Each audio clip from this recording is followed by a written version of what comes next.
प्रातः क्लास चल रहा था 13/11/1967 सोमवार को। दूसरी पेज की मध्याह्न में बात चल रही थी। दुनिया में वहां रहते हो तो वहां तो इतनी याद नहीं पड़ेगी। जब तलक रोज सुबह सवेल में, शुरुआत में और अंत में घड़ी घड़ी ब्राह्मणी न कहे। अब ये तो तुम बच्चों को मालूम है कि ब्राह्मणी कहती है वहां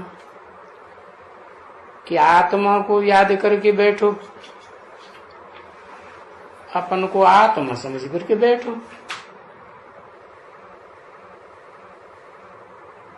फिर जब भाषण बंद करती है या मुरली पढ़ करके पूरी करती है, फिर भी कह देती है,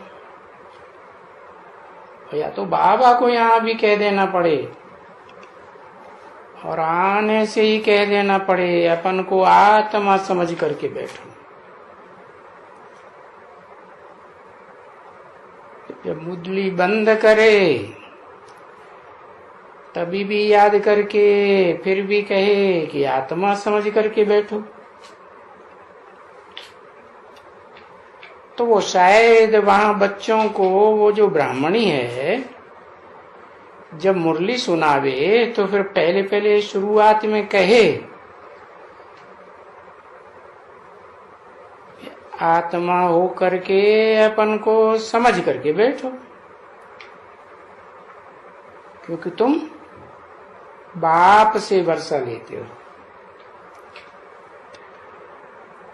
अभी संगम युग में बाप से बेहद का वर्षा मिलता है, और अभी इस युग की महिमा और बाप की महिमा नहीं समझेंगे, देह समझते रहेंगे तो बाप को याद नहीं कर सकेंगे, न वर्षा मिलेगा।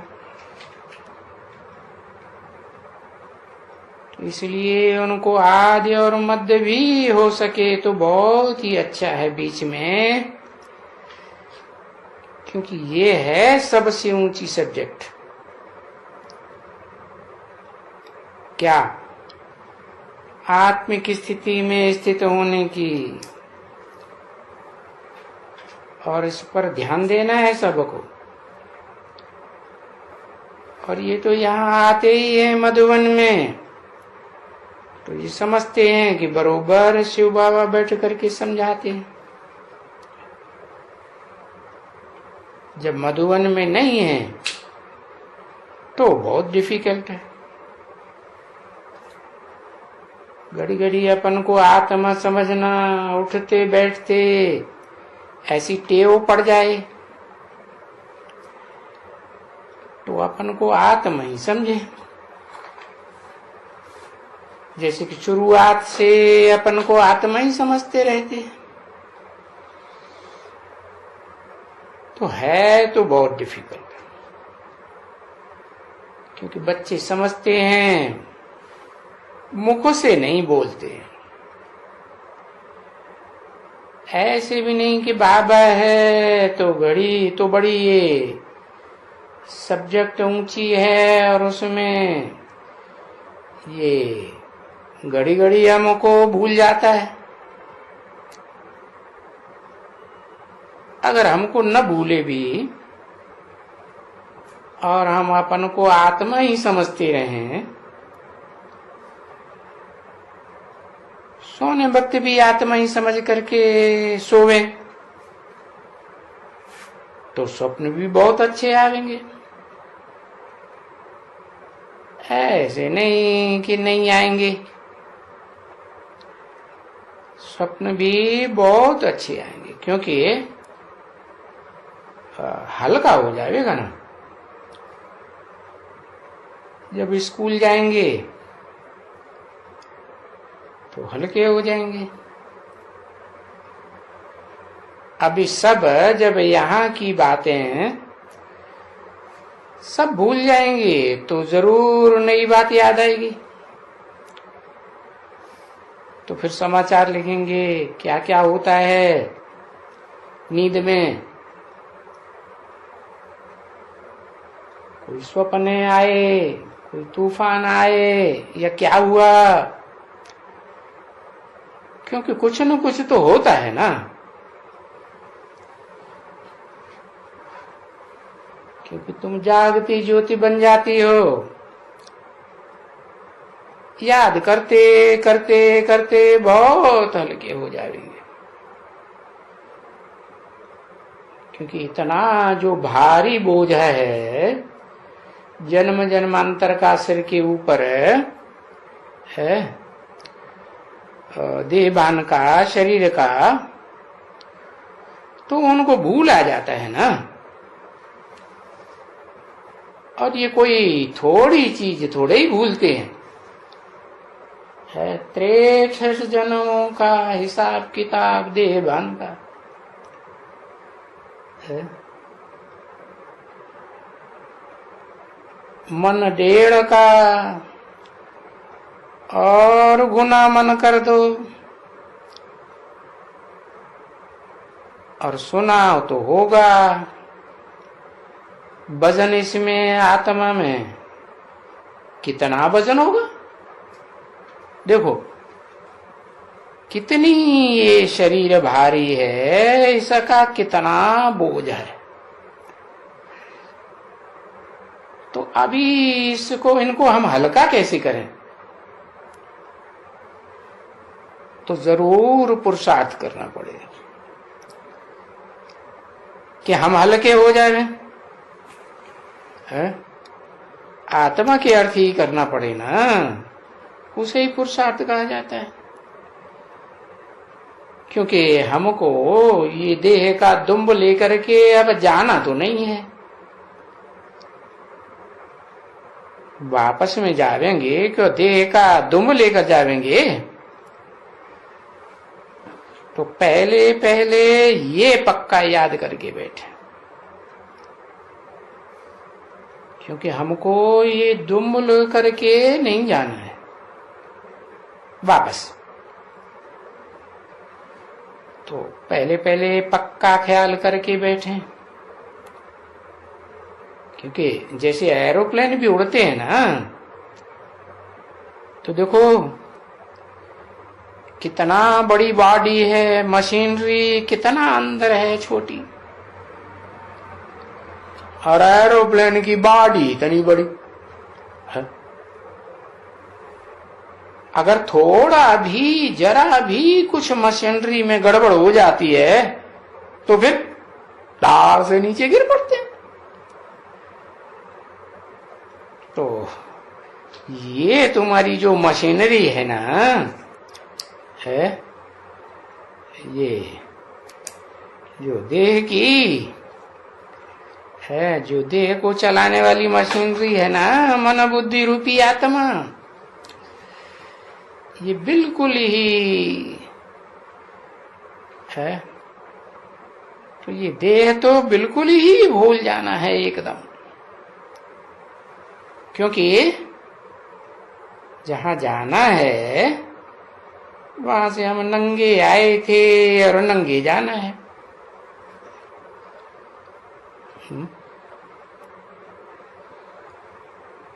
ये तो मनुष्य गाते भी बहुत हैं, और उठते बैठते जन्म जन्मांतर गाते जरूर हैं कि भाई नंगे आए हैं और नंगे जाना है। अभी नंगे कौन आए हैं और कौन जाएंगे, तो वो तो ऐसे ही गायन सुन लिया है। वो आत्मा को तो बहुत भारी समझते हैं। हाँ, कहते हैं आत्मा के लिए कि जरूर नंगे आए। देखो कहते कैसे सीधा है, हम नंगे आए, हमको नंगा जाना। तो जैसे बात कोई होती है शरीर की, होती है क्या? नहीं, आत्मा मना, देह की बात ही नहीं हम आत्मा और आए भी बरोबर हैं आत्माएं परम धाम से, और आए भी नंगे जरूर हैं। शरीर इतना बड़ा भारी तो लेकर के तो नहीं आए ना ऐसे है। तो ये आई भी कितना छोटी, आत्मा ऊपर से आई। 13/11/1967 की प्रातः क्लास का तीसरा पेपर। तो ये भी जो बैठ करके विचार करे फिर रिपीट करे, वो बात है बहुत पुरानी। नंगे आए नंगे जाना है, पर नंगे का अर्थ अभी बाप ने समझाया है अच्छी तरह से कि भाई ये तो बहुत छोटी चीज है जो आकर के इस दुम्ब में पड़ती है। बाबा ने समझाया ना। बहुत डॉक्टरों ने कोशिश की है कि इनको हम देखें कि ये क्या चीज है। इतनी सूक्ष्म है जो एकदम रुक भी नहीं सकते हैं और ऐसे भी नहीं हो सकते हैं कि भले सब चीजों को ये बांध लेते हैं, शीशे के उनमें बनाए करके एकदम बंद कर देते हैं कि यहां से निकले नहीं यहां से। तो जानवरों को तो बंद करके भी रख सकते हैं, मर जाए तो कोई हर्ज नहीं, पर मनुष्यों को तो बंद नहीं कर सकते ना। मनुष्य की तो हवा बंद कर देवे तो वो वहां ही भूसाती खत्म हो जाए। भले कोई ने ऐसे भी किया हुआ होगा, चलो, परंतु आत्मा सिवाय दिव्य दृष्टि के देखी भी नहीं जाती है। देखो कितनी महीन चीज है। अब इतनी महीन चीज का उनका वजन कर सकते हैं क्या? कुछ नहीं, बस सिवाय स्टार चमकता है भ्रकुटी के बीच में वंडरफुल सितारा। अभी वंडरफुल की बात भी तो बाप ने समझाई ना अच्छी तरह से। कितना वंडरफुल है, कितना छोटा है, और फिर कितना उनमें पार्ट भरा हुआ है।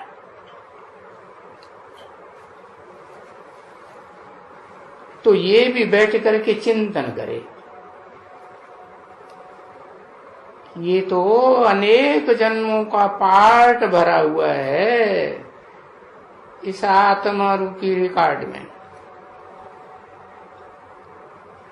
तो मनुष्य कितनी अच्छी तरह से समझें कि हमारी आत्मा कितनी छोटी है।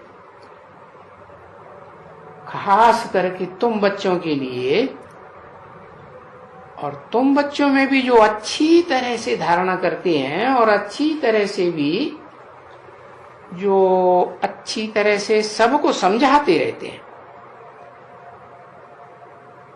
क्योंकि 84 जन्म भी तुम्हारे में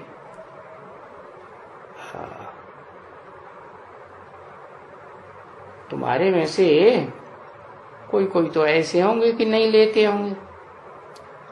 हाँ, मैं आता हूं ये तो पक्का निश्चय करेंगे, और पक्का निश्चय करने वाले सभी तो नहीं होंगे ना, नहीं, और वो तो बहुत होंगे जो पीछे भी आएंगे।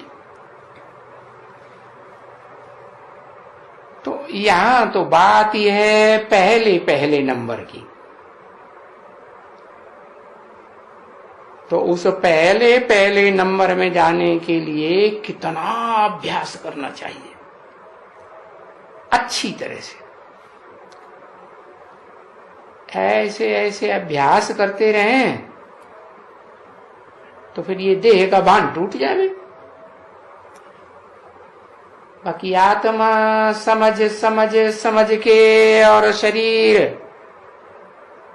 सारी यानी शरीर आप मुए पीछे मर गई दुनिया, ऐसे तो कहते हैं ना। तो शरीर जो अगर इनको शरीर छोड़ते छोड़ते छोड़ते शरीर को अकेला अकेला अकेला, अब ये तो बड़ा अच्छा सबक पढ़ना पड़े बच्चों को। क्या क्या कि अकेला आए थे और अकेला जाना। अब ये बाप बैठ करके समझाते हैं, हम मनुष्य तो यहां फिरते रहते हैं।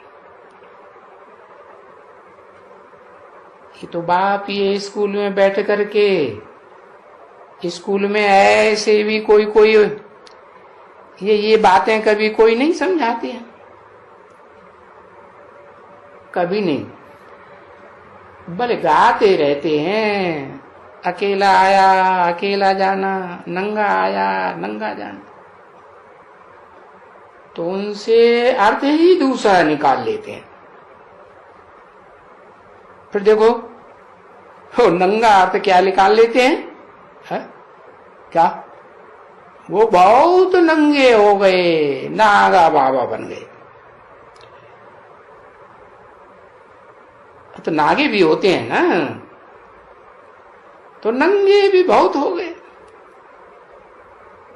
है। जैन धर्म में कितने नंगे बाबा, और हिंदुओं में भी। और वहां जाते हो ना, यहाँ कुंभ के मेले पर, तो देखो कितने नंगे आते हैं। अभी ये अक्षर कहां से आया है?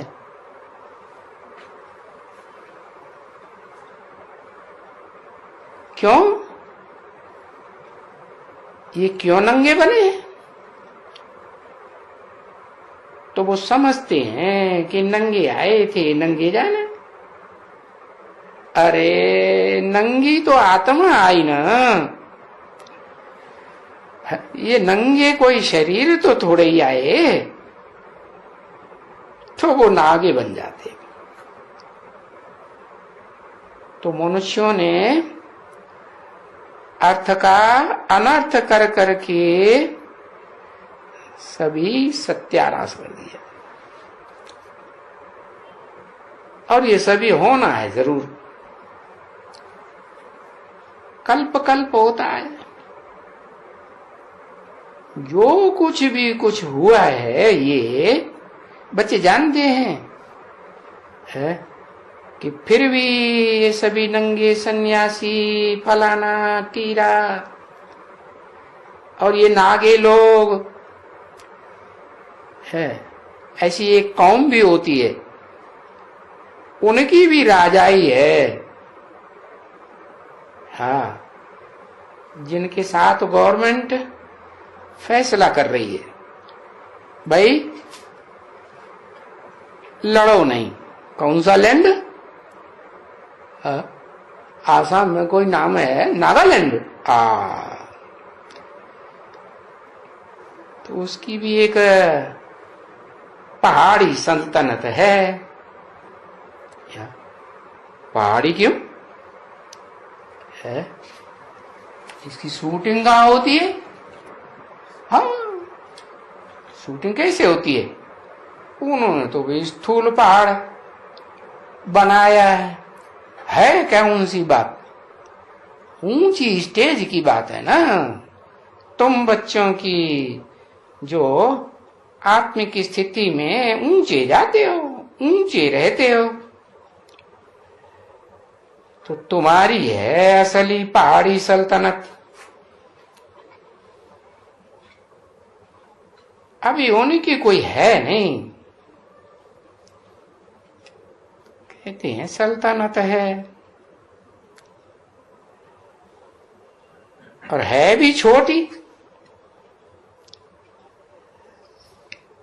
है, उनकी भी छोटी और तुम्हारी भी तुम्हारी भी छोटी, कि बहुत ज्यादा है, हाँ थोड़ी है, और वो भी जंगल में, पहाड़ों पर, पहाड़ों के बीच में। तो देखो कहां कहां ये लोग रहते हैं, पहाड़ों में, जंगलों में। और तुम कहां रहते हो? तुम तो ऊंची स्टेज के जैसी पहाड़ी स्टेज पर रहते हो। जैसे उन्होंने शिव बाबा के मंदिर कहां बनाए? ऊंचे टीले पर बनाते हैं या तो पहाड़ पर बनाते हैं। और जंगलों में, हाँ शमशान क्या है? जैसे जंगल ही तो है। जंगल का मतलब जहां दुनियावी लोग तो होते नहीं। तो तुम ऐसी स्टेज में जाते हो, है एकांतवासा न जंगड़ न धांसा। देखो ऐसे तो अनेक प्रकार के मनुष्य होते हैं। देखो दुनिया में डाकू भी कोई कम थोड़े ही हैं। डाकू भी बहुत हो जाए, और वो भी कहां रहते हैं? हाँ कहां रहते हैं? वो भी जंगलों में रहते हैं। देखो दक्षिण भारत में कौन सा प्रसिद्ध है? वीरप्पन डाकू। हाँ वो गवर्नमेंट भी उसको कई साल तक पकड़ ही नहीं सकी। पकड़ सकी? अरे नहीं पकड़ सकी। हाँ तो अभी देखो रहते कौन है? वो आत्मा इस शरीर के साथ क्या क्या करती है वो तो तुमने जाना है। सतयुग में तो ऐसी बातें कभी कान से कोई सुनी भी नहीं, हाँ, कि वहां कोई डाकू होते हैं या फलाना होते हैं या टीरा कोई।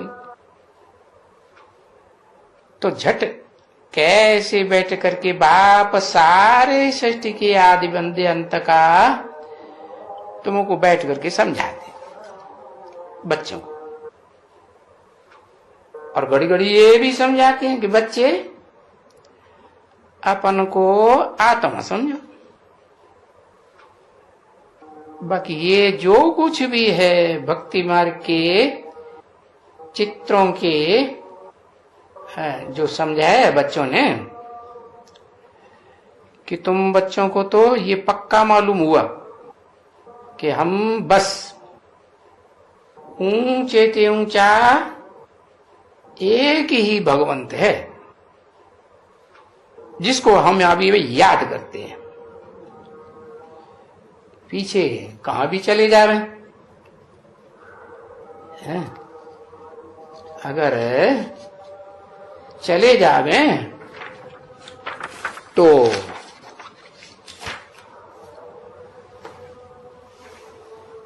भले नीचे आवे।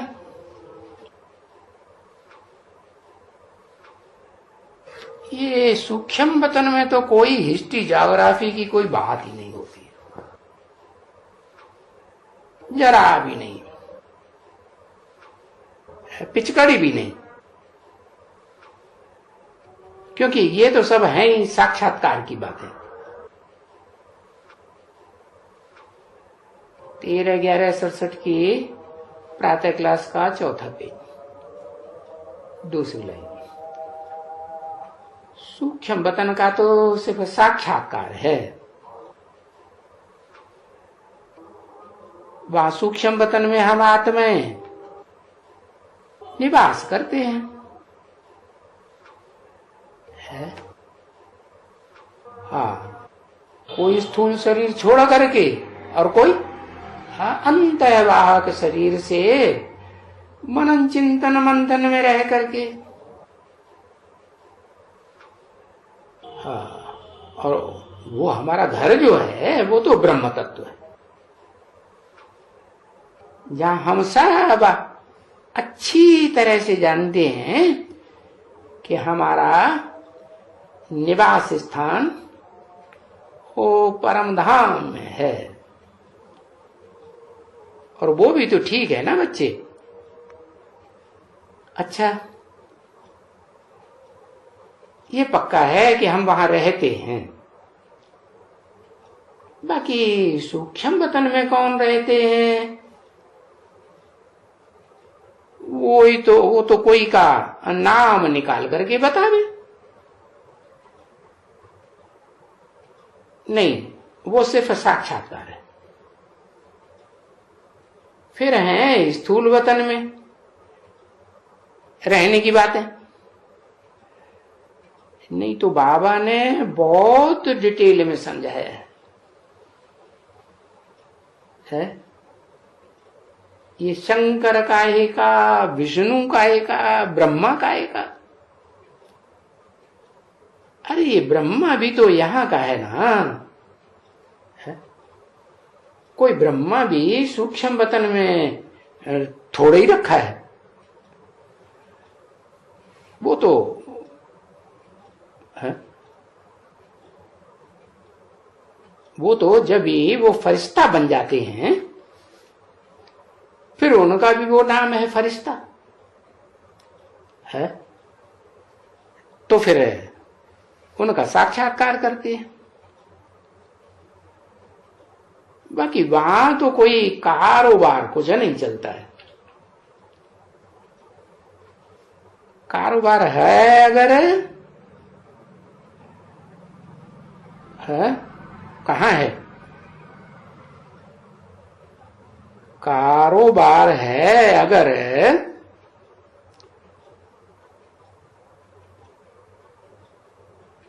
मूल वतन और सूक्ष्म वतन, स्थूल वतन।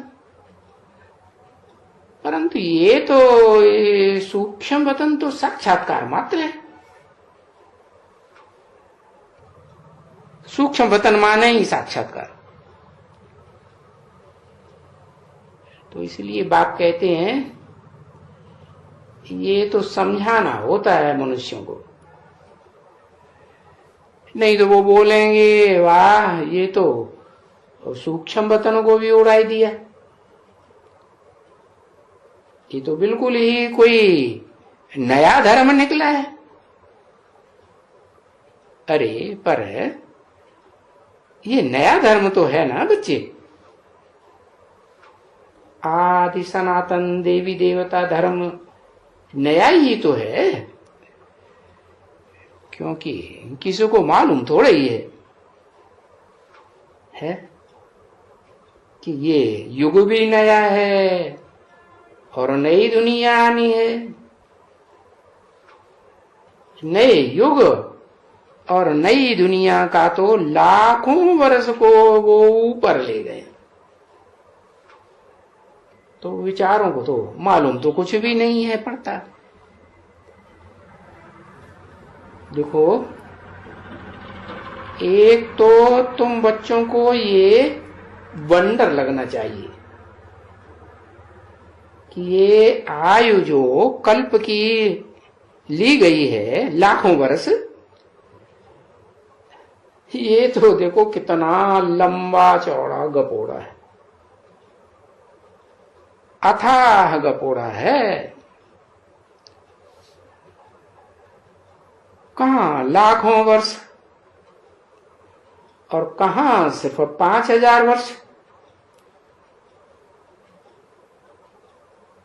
तो ये तो नई बात सुनते हो ना तुम बच्चे।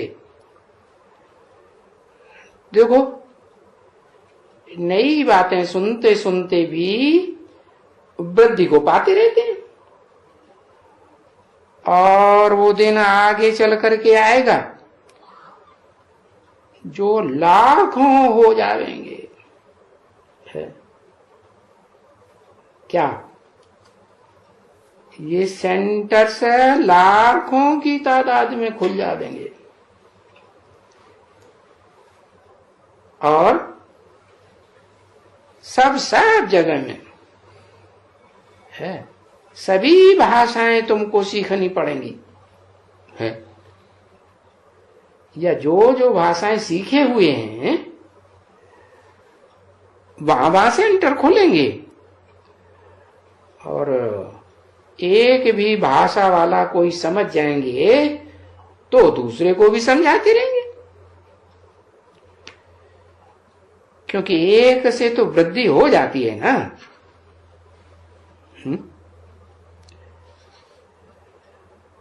तो एक भी होगा ना, क्योंकि भारत में तो ढिंढोरा पिटवाना है, और जरूर ढिंढोरा पिटवाना है। पीछे कोई न कोई प्रकार से अखबार के कोई न कोई प्रकार के, तो टाइम इतना समझना चाहिए। हमको टाइम है कि जो हम सब जगह जाएंगे जरूर है, सब जगह, इंडिया में और सारी दुनिया में। हाँ, सारी दुनिया में जाएंगे जरूर। जा करके ये संदेश जरी अपने भाइयों को संदेश देंगे कि बाबा आया हुआ है। हाँ, तो भाइयों को कह के संदेश देंगे ना बच्चे, जा करके देंगे, क्योंकि तुम्हारी बुद्धि में रहेगा ये कि हम आत्माओं को यानी भाइयों को जा करके संदेश देवे, फिर आत्मा आत्मा भाई भाई करते रहेंगे। हाँ, ऐसा पीछे यानी जो जो भी जाएंगे है इस ज्ञान में,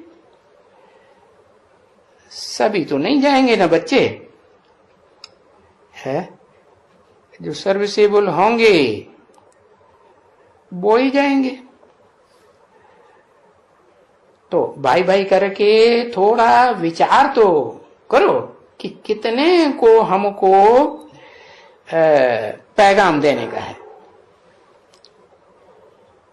पैगाम देने से ही सिर्फ बाबा कहते हैं कि सिर्फ कान पर उनके आवाज जावे कि भाई बेहद का बाबा आया हुआ है, और वो सुन ले में। अरे तभी भी प्रजा बन जावेगी क्या? तुम्हें इतना सुनाई देंगे क्या कि बेहद का बाबा आया हुआ है, तो भी तुम्हारी प्रजा बन जावेगी। ओम शांति।